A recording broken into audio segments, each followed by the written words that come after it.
Magandang umaga, ngayon po ay araw ng Lunes, September 2, 2024. Update po muli tayo sa lagay ng panahon.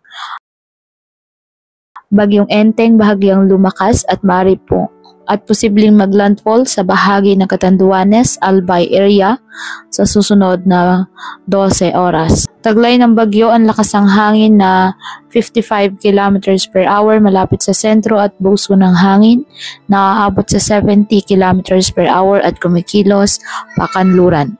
Signal number 1 nakataas pa rin sa the southeastern portion of Cagayan, the eastern portion of Isabela, the southern portion of Quirino, the northern portion of Aurora, Polillo Islands, the southern portion of mainland Cagayan, the Camarines Norte, Camarines Sur, Catanduanes, Albay, Sorsogon, Masbate, kasama na ang Ticao at Burias Islands, northern Samar, eastern Samar, Biliran at the northeastern portion of Leyte.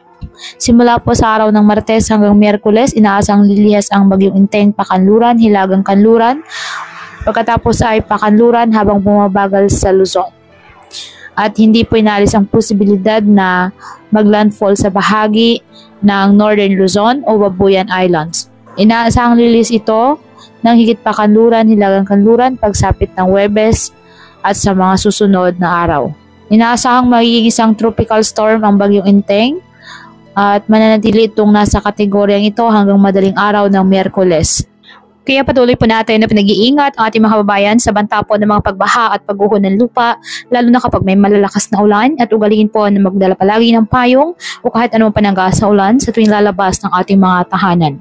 At yan po muna ang update sa lagay ng panahon ngayong araw.